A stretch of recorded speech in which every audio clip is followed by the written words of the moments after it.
जय माता दी। आज मैं आपके साथ शेयर करने वाली हूँ बृहस्पतिवार की व्रत कथा।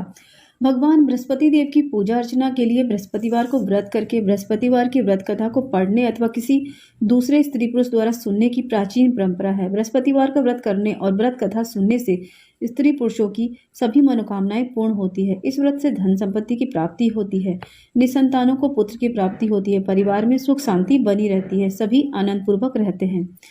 व्रत करने की विधि। बृहस्पतिवार को सूर्योदय से पहले उठकर स्नानादि से निर्वित होकर भगवान बृहस्पति देव का स्मरण करते हुए व्रत का आरंभ करना चाहिए। उपासक को घर के किसी कक्ष में छोटा अथवा बड़ा पूजा स्थल बनाकर उसमें भगवान बृहस्पति देव की प्रतिमा स्थापित करनी चाहिए।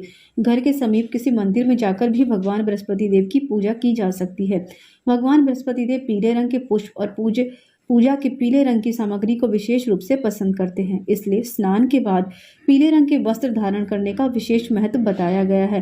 पीले रंग के पुष्प, केले और पीले चंदन से भगवान बृहस्पति देव की पूजा का विधान है। बृहस्पतिवार के व्रत में उपासक को पूरे दिन में एक समय ही भोजन करना चाहिए। भोजन में चने की दाल, बेसन और दूसरे पीले रंग के खाद्य पदार्थों का ही सेवन करना चाहिए। व्रत करने वाले पुरुष बृहस्पतिवार को दाढ़ी व सिर के बाल ना कटाएं। पूजा के समय भगवान बृहस्पति देव से जो मनोकामनाएं प्रकट की जाती है वो उन मनोकामनाओं को पूरा करते हैं। इस व्रत में व्रत कथा पढ़ने और श्रवण करने का विशेष महत्व है।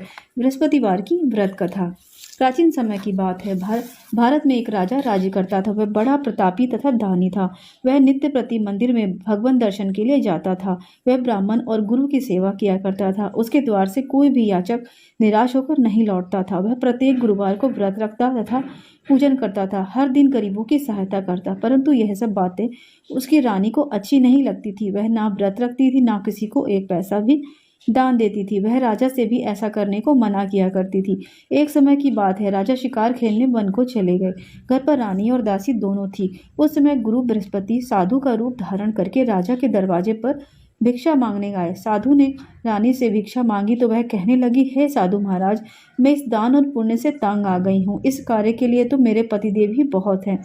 अब आप ऐसी कृपा करें कि सारा धन नष्ट हो जाए तथा मैं आराम से रह सकूं। साधु रूपी बृहस्पति देव ने कहा, हे देवी, तुम बड़ी विचित्र हो। संतान और धन से कोई दुखी नहीं होता, इसको सभी चाहते हैं। पापी भी पुत्र और धन की इच्छा रखता है। अगर तुम्हारे पास धन अधिक है तो भूखे मनुष्यों को भोजन कराओ, प्याऊ लगवाओ, ब्राह्मणों को दान दो, धर्मशालाएं खुलवाओ, कुआं, तालाब, बावड़ी, बाग, बगीचे आदि का निर्माण कराओ तथा निर्धनों की कुंवारी कन्याओं का विवाह कराओ। साथ ही यज्ञ आदि करो। इस प्रकार के कर्मों से आपके कुल का और आपका नाम परलोक में सार्थक होगा एवं स्वर्ग की प्राप्ति होगी। परंतु रानी साधु की इन बातों से खुश नहीं हुई। उसने कहा, हे साधु महाराज, मुझे ऐसे धन की आवश्यकता नहीं है जिसको मैं अन्य लोगों को दान दे दूं तथा जिसको रखने और संभालने से ही मेरा सारा समय नष्ट हो जाए। साधु ने कहा, हे देवी, यदि तुम्हारी ऐसी ही इच्छा है तो जैसा मैं तुम्हें बताता हूँ तुम वैसा ही करना। बृहस्पतिवार के दिन घर को गोबर से लीपना, अपने केशों को पीली मिट्टी से धोना, केशों को धोते समय स्नान करना, राजा से कहना कि वह हजामत करवाए, भोजन में मांस मदिरा खाना, कपड़ा धोबी के यहाँ धुलने देना। इस प्रकार 7 बृहस्पतिवार करने से तुम्हारा धन नष्ट हो जाएगा। यह कहकर साधु महाराज रूपी बृहस्पति देव अंतर्ध्यान हो गए। रानी ने साधु के कहने के अनुसार 7 बृहस्पतिवार तक वैसा ही करने का विचार किया। साधु के बताए अनुसार कार्य करते हुए केवल 3 बृहस्पतिवार ही बीते थे कि उसकी समस्त धन संपत्ति नष्ट हो गई। भोजन के लिए दोनों समय परिवार तरसने लगा तथा सांसारिक भोगों से दुखी रहने लगा। तब वह राजा रानी से कहने लगा कि हे रानी, तुम यहाँ पर रहो, मैं दूसरे देश जाता हूँ, क्योंकि यहाँ पर मुझे सभी मनुष्य जानते हैं, इसलिए मैं यहाँ से कोई कार्य नहीं कर सकता। मैं अब परदेश जा रहा हूँ, वहाँ कोई ऐसा काम धंधा करूंगा, शायद हमारे भाग्य बदल जाए। ऐसा कहकर राजा परदेश चला गया। वह वहाँ जंगल से लकड़ी काटकर लाता और शहर में बेचता। इस तरह जीवन व्यतीत करने लगा। इधर राजा के बिना रानी और दासी दोनों दुखी रहने लगी। किसी दिन भोजन मिलता और किसी दिन जल पीकर ही रह जाती। एक समय रानी और दासियों को 7 दिन तक बिना भोजन के ही व्यतीत करना पड़ा। तो रानी ने अपनी दासी से कहा, हे दासी, यहाँ पास के नगर में मेरी बहन रहती है, वह बड़ी ही धनवान है। तू उसके पास जा और वहां से 5 सेर बेझर मांग के ला, जिससे कुछ समय के लिए गुजर हो जाएगा। दासी रानी की बहन के पास गई। रानी की बहन उस समय पूजा कर रही थी। बृहस्पतिवार का दिन था। दासी ने रानी की बहन से कहा, हे रानी, मुझे आपकी बहन ने भेजा है, मुझे 5 सेर बेझर दे दो। दासी ने यह बात अनेक बार कही, परंतु रानी की बहन ने कोई उत्तर नहीं दिया, क्योंकि वह उस समय बृहस्पतिवार की कथा सुन रही थी। जब दासी को रानी की बहन से कोई उत्तर नहीं मिला तो वह बहुत दुखी हुई। उसे क्रोध भी आया। वह लौटकर रानी के पास गई और बोली, हे रानी, आपकी बहन बहुत ही धनी स्त्री है। वह छोटे लोगों से बात नहीं करती। मैंने उससे कहा लेकिन उसने कोई भी उत्तर नहीं दिया। मैं वापस चली आई। रानी बोली, हे दासी, इसमें उसका कोई दोष नहीं है। जब बुरे दिन आते हैं तब कोई सहारा नहीं देता। अच्छे बुरे का पता विपत्ति में ही लगता है। जो ईश्वर की इच्छा होगी वही होगा। यह सब हमारे भाग्य का ही दोष है। उधर रानी की बहन ने सोचा कि मेरी बहन की दासी आई थी, परंतु मैंने उससे बात नहीं की। इससे वह बहुत दुखी हुई होगी। अतः कथा सुन और विष्णु भगवान का पूजन समाप्त कर वह अपनी बहन के घर आई और कहने लगी, हे बहन, मैं बृहस्पतिवार का व्रत कर रही थी। तुम्हारी दासी हमारे घर आई थी, परंतु जब तक कथा होती तब तक हम लोग नहीं उठते हैं और ना ही बोलते हैं, इसलिए मैं नहीं बोली। कहो दासी, क्यों आई थी? रानी बोली, बहन, हमारे घर अनाज नहीं था। वैसे तुमसे कोई बात छिपी नहीं है। इस कारण मैंने दासी को तुम्हारे पास 5 सेर बेचर के लिए भेजा था। रानी की बहन बोली, बहन देखो, बृहस्पति भगवान सबकी मनोकामना पूर्ण करते हैं। देखो, शायद तुम्हारे घर में ही अनाज रखा हो। यह सुनकर दासी के घर के अंदर गई और उसे एक घड़ा बेझर भरा हुआ मिला। उसे बड़ी ही हैरानी हुई क्योंकि उसने एक एक बर्तन देख लिया था। उसने बाहर आकर रानी को बतलाया। दासी अपनी रानी से कहने लगी, हे रानी, देखो, वैसे हमको जब अन्न नहीं मिलता तो हम रोज ही व्रत करते हैं। अगर इससे व्रत की विधि और कथा पूछ ली जाए तो उसे हम भी किया करेंगे। दासी के कहने पर रानी ने अपनी बहन से बृहस्पतिवार के बारे में पूछा। उसकी बहन ने बतलाया कि हे रानी बहन, बृहस्पतिवार को सूर्योदय से पूर्व उठकर स्नान करके बृहस्पतिवार का व्रत रखना चाहिए, लेकिन उस दिन सिर नहीं धोना चाहिए। बृहस्पतिवार के व्रत में चने की दाल और मुनक्का से विष्णु भगवान का केले के वृक्ष में की जड़ में पूजन करें तथा दीपक जलावें। उस दिन एक ही समय भोजन करें। भोजन पीले खाद्य पदार्थ का ही करें और कथा सुने। इस प्रकार करने से गुरु भगवान प्रसन्न होते हैं, अन्न पुत्र धन देते हैं, मनोकामना पूर्ण करते हैं।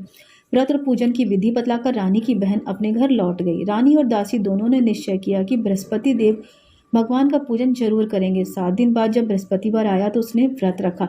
गुड़साल में जाकर चना और गुड़ पीन लाई और उसी दाल से केले की जड़ तथा विष्णु भगवान का पूजन किया। अब भोजन पीला कहाँ से आए? दोनों बड़ी दुखी हुई, परंतु उन्होंने व्रत किया था, इस कारण बृहस्पति देव भगवान प्रसन्न थे। एक साधारण व्यक्ति के रूप में वे 2 थालों में सुंदर पीला भोजन लेकर आए और दासी को देकर बोले, हे दासी, यह भोजन तुम्हारे और रानी के लिए है, तुम दोनों करना। दासी भोजन पाकर बड़ी प्रसन्न हुई और रानी से बोली, रानी जी, भोजन कर लो। रानी को भोजन आने के बारे में कुछ पता नहीं था, इसलिए वह दासी से बोली, जा तू ही कर, क्योंकि तू ही व्यर्थ में हंसी उड़ाती है। दासी बोली, एक व्यक्ति भोजन दे गया है। रानी कहने लगी, वह भोजन तेरे लिए ही दे गया होगा, तू ही भोजन कर ले। दासी ने कहा, वह व्यक्ति हम दोनों के लिए 2 थालों में भोजन देकर गया है, इसलिए मैं और आप दोनों साथ साथ भोजन करेंगी। दोनों ने गुरु भगवान को नमस्कार करके भोजन प्रारंभ कर दिया। उसके बाद से प्रत्येक बृहस्पतिवार को गुरु भगवान का व्रत और पूजन करने लगी। बृहस्पति भगवान की कृपा से उसके पास धन हो गया, परंतु रानी फिर पहले की तरह से आलस्य करने लगी। जब दासी बोली कि देखो रानी, तुम पहले भी इसी प्रकार आलस्य किया करती थी, तुम्हें धन रखने में कष्ट होता था, इस कारण धन नष्ट हो गया। अब गुरु भगवान की कृपा से धन मिला है तो फिर तुम आलस्य क्यों करती हो? बड़ी मुसीबतों के बाद हमने यह धन पाया है, इसलिए हमें दान पुण्य करना चाहिए। तुम भूखे मनुष्यों को भोजन कराओ, प्याऊ लगवाओ, ब्राह्मणों को दान दो, कुआं, तालाब, बावड़ी आदि का निर्माण कराओ, मंदिर पाठशाला बनवाकर दान दो, कुंवारी कन्याओं का विवाह कराओ। धन को शुभ कार्यों में खर्च करो, जिससे तुम्हारे कुल का यश बढ़े और स्वर्ग को प्राप्त हो और पितृ प्रसन्न हो। दासी की बात मानकर रानी ने इसी प्रकार से कर्म करने का प्रारंभ कर दिया, जिससे उसका काफी यश फैलने लगा। एक दिन रानी और दासी आपस में विचार करने लगी कि ना जाने राजा किस देश में होंगे, उनकी कोई खोज खबर नहीं है। गुरु भगवान से उन्होंने प्रार्थना की और भगवान ने रात्रि में राजा को स्वप्न में कहा, हे राजा, उठ, तेरी रानी तुझको याद करती है, अब अपने देश को लौट जा। राजा प्रातःकाल उठकर जंगल से लकड़ियां काटकर लाने के लिए जंगल की ओर चल पड़ा। जंगल से गुजरते हुए वह सोचने लगा कि रानी की गलती से उसे कितने दुख भोगने पड़े। राजपाट छोड़कर उसे जंगल में आकर रहना पड़ा। जंगल से लकड़ियां काटकर उन्हें बेचकर गुजारा करना पड़ा। उसी समय उस जंगल में बृहस्पति देव एक साधु का रूप धारण करके आए और राजा के पास आकर बोले, हे लकड़हारे, तुम इस सुनसान जंगल में किस चिंता में बैठे हो, मुझे बतलाओ। यह सुनकर राजा के नेत्रों में जल भर आया और साधु की वंदना कर बोला, हे प्रभु, आप सब कुछ जानने वाले हैं। इतना कहकर राजा ने साधु को अपनी संपूर्ण कहानी सुना दी। महात्मा दयालु होते हैं। वे राजा से बोले, हे राजा, तुम्हारी पत्नी ने बृहस्पति देव के प्रति अपराध किया था, जिसके कारण तुम्हारी यह स्थिति हुई है। अब तुम किसी प्रकार की भी चिंता मत करो, भगवान तुम्हें पहले से अधिक धन देंगे। देखो तुम्हारी पत्नी ने बृहस्पतिवार का व्रत प्रारंभ कर दिया है। अब तुम भी बृहस्पतिवार का व्रत करके चने की दाल व गुड़ जल से लोटे में डालकर केले का पूजन करो, फिर कथा कहो या सुनो। भगवान तुम्हारी सब मनोकामना पूर्ण करेंगे। साधु को प्रसन्न देखकर राजा बोले, हे प्रभु, मुझे लकड़ी बेचकर इतना पैसा नहीं मिलता जिससे मैं भोजन करने के उपरांत कुछ बचा सकूं। मैंने रात्रि में अपनी रानी को व्याकुल देखा है। मेरे पास कोई साधन नहीं है जिससे कि मैं उसका समाचार जान सकूं। फिर मैं बृहस्पति देव की कथा कहानी क्या है मुझे कुछ भी मालूम नहीं है। साधु ने कहा, हे राजा, तुम किसी बात की चिंता मत करो। बृहस्पतिवार के दिन तुम रोजाना की तरह लकड़ियां लेकर शहर जाना। तुम्हें रोज से दुगना धन प्राप्त होगा जिससे तुम भलीभांति भोजन कर लोगे तथा बृहस्पति देव का पूजन का भी सामान आ जाएगा। और बृहस्पतिवार की कथा इस प्रकार है। प्राचीन काल में एक बहुत ही निर्धन ब्राह्मण था। उसके कोई संतान नहीं थे। वह नित्य पूजा पाठ करता था, परंतु उसकी स्त्री बहुत मलिनता के साथ रहती थी। वह ना स्नान करती, ना ही किसी देवता का पूजन करती थी। प्रातः उठते ही सर्वप्रथम वह भोजन करती थी, बाद में अन्य कोई काम करती थी। ब्राह्मण देवता बहुत दुखी थे। पत्नी को बहुत समझाते किंतु उसका कोई परिणाम ना निकलता। भगवान की कृपा से ब्राह्मण की स्त्री के कन्या उत्पन्न हुई। वह कन्या अपने पिता के घर में बड़ी होने लगी। वह बालिका प्रातः स्नान करके भगवान विष्णु का जप करती। वह बचपन से ही बृहस्पतिवार का व्रत भी करने लगी। पूजा पाठ समाप्त कर वह स्कूल जाती और अपनी मुट्ठी में जौ भर के ले जाती और पाठशाला जाने के मार्ग में डालती जाती। वह जौ स्वर्ण के हो जाते और लौटते समय उनको बीनकर घर ले आती। एक दिन वह बालिका सूप में उस सोने के जौ को फटक रही थी। तभी उसकी माँ ने देख लिया और कहा, हे बेटी, सोने के जौ को साफ करने के लिए सोने का सूप होना चाहिए। दूसरे दिन गुरुवार था। इस कन्या ने व्रत रखा और बृहस्पति देव से प्रार्थना करके कहा, प्रभु, यदि मैंने सच्चे मन से आपकी पूजा की हो तो मुझे सोने का सूप दे दो। बृहस्पति देव ने उसकी प्रार्थना स्वीकार कर ली। रोजाना की तरह वह कन्या जौ फैलाती हुई स्कूल चली गई। स्कूल से लौटकर जब वह जौ बीन रही थी तो बृहस्पति देव की कृपा से उसे सोने का सूप मिला। उसे वह घर ले आई और उससे जौ साफ करने लगी, परंतु उसकी माँ का वही ढंग रहा। एक दिन की बात है, वह कन्या सोने के सूप में जौ साफ कर रही थी। उस समय उस नगर का राजकुमार वहां से होकर निकला। इस कन्या के रूप और सोने के सूप में जौ साफ करते देखकर वह कन्या पर मोहित हो गया। राजमहल आकर वह भोजन और जल त्याग कर उदास होकर लेट गया। राजा को जब राजकुमार के अन्न जल त्यागने का समाचार मिला तो मंत्रियों के साथ वह अपने पुत्र के पास गया और बोले, हे बेटा, तुम्हें ऐसा कौन सा कष्ट है? किसी ने तुम्हारा अपमान किया है या कोई और कारण है? मुझे बतलाओ, मैं वही करूंगा जिससे तुम्हें प्रसन्नता हो। राजकुमार ने अपने पिता की बातें सुनी तो वह बोला, मुझे आपकी कृपा से किसी बात का दुख नहीं है। किसी ने मेरा अपमान नहीं किया, परंतु मैं उस लड़की के साथ विवाह करना चाहता हूँ जो सोने के सूप में जौ साफ कर रही थी। वह यह सुन राजा को आश्चर्य हो गया और बोला, हे बेटा, इस तरह की कन्या का पता तुम ही लगाओ, मैं उसके साथ तुम्हारा विवाह अवश्य करवा दूंगा। राजकुमार ने राजा को उस लड़की के घर का पता बतलाया। मंत्री उस लड़की के घर गया और राजा का आदेश ब्राह्मण को सुनाया। कुछ ही दिन बाद ब्राह्मण की कन्या का विवाह राजकुमार के साथ संपन्न हो गया। कन्या के घर से जाते ही उस ब्राह्मण देवता के घर में पहले की भांति गरीबी का निवास हो गया। अब भोजन के लिए भी अन्न बड़ी मुश्किल से ही मिलता था। एक दिन दुखी होकर ब्राह्मण अपनी पुत्री से मिलने गया। बेटी ने पिता की दुख की अवस्था को देखा और अपनी माँ का समाचार पूछा। ब्राह्मण ने सभी हाल कहा। कन्या ने बहुत सारा धन देकर अपने पिता को विदा कर दिया। इस तरह ब्राह्मण का कुछ समय तक सुखपूर्वक समय बीत गया, लेकिन कुछ दिन के बाद फिर से वही हाल हो गया। ब्राह्मण फिर अपनी कन्या के यहाँ आया और सभी हाल कहा। पुत्री बोली, हे पिताजी, आप माताजी को यहाँ लिवा लाओ, मैं उन्हें वही विधि बतलाऊंगी जिससे गरीबी दूर हो जाए। ब्राह्मण देवता अपनी स्त्री को साथ लेकर अपनी पुत्री के पास राजमहल पहुंचे तो पुत्री अपनी माँ को समझाने लगी, हे माँ, तुम प्रातःकाल उठकर सर्वप्रथम स्नान आदि करके विष्णु भगवान का पूजन करो तो सब दरिद्रता दूर हो जाएगी। परंतु उसकी माँ ने उसकी एक भी बात नहीं मानी। वह प्रातःकाल उठकर अपनी पुत्री का बचा हुआ जूठन खा लेती थी। एक दिन उसकी पुत्री को बहुत गुस्सा आया। उसने एक रात एक कोठरी में सारा सामान निकाल दिया और अपनी माँ को उसमें बंद कर दिया। प्रातः उसमें से उसे निकाला और स्नान आदि करा के पूजा पाठ करवाया तो उसकी माँ की बुद्धि ठीक हो गई। इसके बाद वह नियम पूर्वक पूजा पाठ करती और प्रत्येक बृहस्पतिवार को व्रत रखने लगी। इस व्रत के प्रभाव से उसकी माँ बहुत ही धनवान हो गई और बृहस्पति देवता के प्रभाव से स्वर्ग को प्राप्त हुई। वह ब्राह्मण भी सुखपूर्वक इस लोक का सुख भोगकर स्वर्ग को प्राप्त हुआ। इस तरह कहानी कहकर साधु देवता वहां से लोप हो गए। धीरे धीरे समय व्यतीत होने लगा। फिर बृहस्पतिवार का दिन आया। राजा जंगल से लकड़ी काटकर किसी शहर में बेचने गया। उसे उस दिन और दिन से अधिक धन मिला। राजा ने चना गुड़ आदि लाकर बृहस्पति देव का पूजन किया। उस दिन उसे सभी कलेश दूर हो गए। परंतु जब अगला गुरुवार आया तो वह बृहस्पतिवार का व्रत करना भूल गया। इस कारण भगवान नाराज हो गए। उस दिन उस नगर के राजा ने विशाल यज्ञ का आयोजन किया था। उसने समस्त राज्यों में घोषणा करवा दी थी कि कोई भी मनुष्य अपने घर में भोजन ना बनाए तथा आग ना जलाए। समस्त लोग मेरे यहाँ आकर भोजन करे। इस आज्ञा को जो न मानेगा उसको फांसी की सजा दी जाएगी। राजा की आज्ञा अनुसार राज्य के सभी वासी राजा के भोज में सम्मिलित हुए, लेकिन लकड़हारा कुछ देर से पहुंचा, इसलिए राजा उसको अपने साथ महल में ले गया। जब लकड़हारे को भोजन करा रहे थे तो रानी की दृष्टि उस खोटी पर पड़ी जिस पर उसका हार लटका हुआ था। उसे हार खूंटी पर लटका दिखाई नहीं दिया। रानी को निश्चित हो गया कि मेरा हार इसी लकड़हारे ने चुरा लिया है।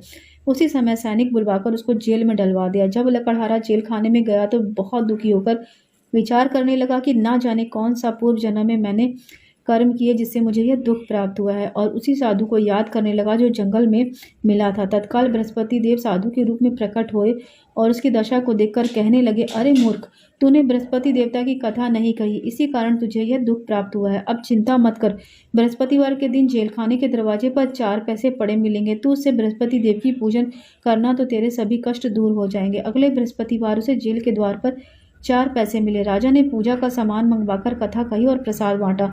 उसी रात्रि को बृहस्पति देव ने उस नगर के राजा को स्वप्न में कहा, हे राजा, तूने जिस आदमी को जेल खाने में बंद किया है वह निर्दोष है, वह राजा है, उसे छोड़ दो। रानी का हार खूंटी पर लटका हुआ है। अगर तू ऐसा नहीं करेगा तो मैं तेरे राज्य को नष्ट कर दूंगा।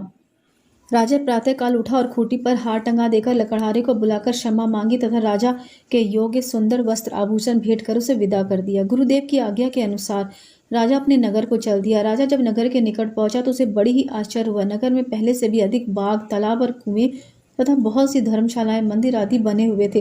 राजा ने पूछा, यह किसका बाग है, किसकी धर्मशाला है? तब नगर में सब लोग कहने लगे कि यह सब रानी और दासी द्वारा बनवाए गए हैं। राजा को आश्चर्य हुआ और गुस्सा भी आया। जब रानी ने खबर सुनी कि राजा आ रहे हैं तो उसने अपनी दासी से कहा, हे दासी, देख राजा हमको कितनी बुरी हालत में छोड़ गए थे, वह हमारी ऐसी हालत देखकर लौट ना जाए, इसलिए तू दरवाजे पर खड़ी हो जा। रानी की आज्ञा के अनुसार दासी दरवाजे पर खड़ी हो गई। जब राजा आए तो उसे अपने साथ महल में लिवा लाई। तब राजा ने क्रोध करके अपनी तलवार निकाली और पूछने लगे, बताओ यह धन तुम्हें कैसे प्राप्त हुआ? तब रानी ने बतलाया कि हमें यह सब धन बृहस्पति देव के व्रत के प्रभाव से प्राप्त हुआ है। राजा ने तब निश्चय किया कि 7 रोज बाद सभी बृहस्पति देव का पूजन करते हैं, परंतु मैं रोजाना दिन में 3 बार कथा कहा करूंगा तथा रोज व्रत किया करूंगा। अब हर समय राजा के दुपट्टे में चने की दाल बंदी रहते थे। दिन में 3 बार कथा कहता। एक रोज राजा ने विचार किया कि चलो अपनी बहन के यहाँ हो आवे। इस तरह का निश्चय कर राजा घोड़े पर सवार अपनी बहन के यहाँ चल दिया। मार्ग में उसे देखा कि कुछ आदमी एक मुर्दे को लिए जा रहे हैं। उसे रोककर राजा कहने लगे, अरे भाइयों, मेरी बृहस्पतिवार की कथा सुन लो। वे बोले, लो, हमारा तो आदमी मरा जा रहा है, इसको अपनी कथा की पड़ी है। परंतु कुछ आदमी बोले, अच्छा कहो, हम तुम्हारी कथा सुनेंगे। राजा ने दाल निकाली और कथा कहनी शुरू कर दी। जब कथा आधी हुई तो मुर्दा हिलने लगा और जब कथा समाप्त हुई तो राम राम कहते हुए मुर्दा खड़ा हो गया। राजा आगे बढ़ा और चलते चलते शाम हो गई। आगे मार्ग में एक किसान खेत में हल चलाता हुआ मिला। राजा उससे बोला, अरे भैया, तुम मेरी बृहस्पतिवार की कथा सुन लो। किसान बोला, जब तक मैं तेरी कथा सुनूंगा तब तक 4 हरैया जोत लूंगा। जा अपनी कथा किसी और को सुनाना। राजा आगे चलने लगा। राजा के हटते ही बैल पछाड़ खाकर गिर गए तथा किसान के पेट में बहुत जोर से दर्द होने लगा। उसी समय किसान की माँ रोटी लेकर आई। उसने यह देखा कि तो अपने पुत्र से सब हाल पूछा। बेटे ने सभी हाल बता दिया। बुढ़िया दौड़ी दौड़ी उस घुड़सवार के पास आई और बोली, मैं तेरी कथा सुनूंगी, तू अपनी कथा मेरे खेत पर ही चलकर कहना। राजा ने लौटकर बुढ़िया के खेत पर जाकर कथा कही, जिसे सुनते ही उसके बैल खड़े हो गए तथा किसान के पेट का दर्द भी ठीक हो गया। राजा अपनी बहन के घर पहुंच गया। बहन ने भाई की खूब मेहमान नवाजी की। दूसरे रोज प्रातःकाल राजा जागा हुआ देखने लगा कि सब लोग भोजन कर रहे हैं। राजा ने अपनी बहन से पूछा कि ऐसा कोई मनुष्य है जिसने भोजन नहीं किया हो, जो मेरी बृहस्पतिवार की कथा सुन ले। तो बहन बोली, हे भैया, यह देश ऐसा ही है, पहले यहाँ के लोग भोजन करते हैं, बाद में अन्य कोई काम करते हैं। अगर पड़ोस में कोई हो तो मैं देख आती हूँ। ऐसा कहकर बहन देखने चले गई, परंतु उसे कोई ऐसा व्यक्ति नहीं मिला जिससे उसने भोजन ना किया हो। वह एक कुम्हार के घर गई जिसका लड़का बीमार था। उसे मालूम हुआ कि उसके यहाँ 3 दिन से किसी ने भोजन नहीं किया। रानी ने अपने भाई को कथा सुनाने के लिए कुमार के घर जाने को कहा। राजा तैयार हो गया। राजा ने जाकर बृहस्पतिवार की कथा कही, जिसे सुनकर उसका लड़का ठीक हो गया। अब तो राजा की प्रशंसा होने लगी। एक दिन राजा ने अपनी बहन से कहा, हे बहन, मैं अपने घर जाऊंगा, तुम भी तैयार हो जाओ। राजा की बहन अपनी सास से अपने भाई के साथ जाने की आज्ञा मांगने लगी। सास बोली, चली जा, परंतु अपने लड़के को मत ले जाना, क्योंकि तेरे भाई को कोई संतान नहीं होती। बहन ने अपने भाई से कहा, हे भैया, मैं तो चलूंगी, परंतु कोई बालक नहीं जाएगा। राजा ने कहा, जब कोई बालक नहीं चलेगा तो तुम जाकर क्या करोगी? दुखी मन से राजा अपने घर को लौट आया। राजा ने रानी से कहा, हम निसंतान है, इसलिए कोई हमारे घर आना पसंद नहीं करता। इतना कहकर वह बिना भोजन किए शैया पर लेट गया। रानी बोली, हे प्रभु, बृहस्पति देव ने हमें सभी कुछ दिया है, वे हमें संतान भी अवश्य देंगे। उसी रात बृहस्पति देव ने राजा को स्वप्न में कहा, हे राजा, उठ, सभी सोच त्याग दे, तेरी रानी गर्भवती है। राजा को यह जानकर बड़ी खुशी हुई। 9वें महीने रानी के गर्भ से एक सुंदर पुत्र पैदा हुआ। जब राजा की बहन ने यह शुभ समाचार सुना तो वह बहुत खुश हुई और बधाई लेकर अपने भाई के यहाँ आई। तभी रानी ने कहा, घोड़ा चढ़कर नहीं आई, गधा चढ़ी आई। राजा की बहन बोली, भाई, मैं इस प्रकार ना कहती तो तुम औलाद कैसे मिलती?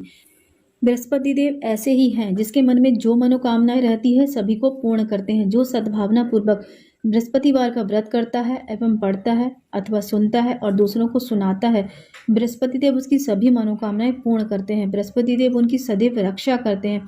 जो संसार में सद्भावना व सच्चे हृदय से बृहस्पति देव का पूजन करते हैं, उसकी सभी मनोकामनाएं पूर्ण होती हैं। जिस प्रकार रानी और राजा की सभी मनोकामनाएं बृहस्पति देव ने पूर्ण की और उनकी सभी इच्छाएं पूर्ण की। मनुष्य के हृदय से उसका मनन करते हुए जय जयकार करना चाहिए। और इस प्रकार बृहस्पतिवार की कथा समाप्त हुई।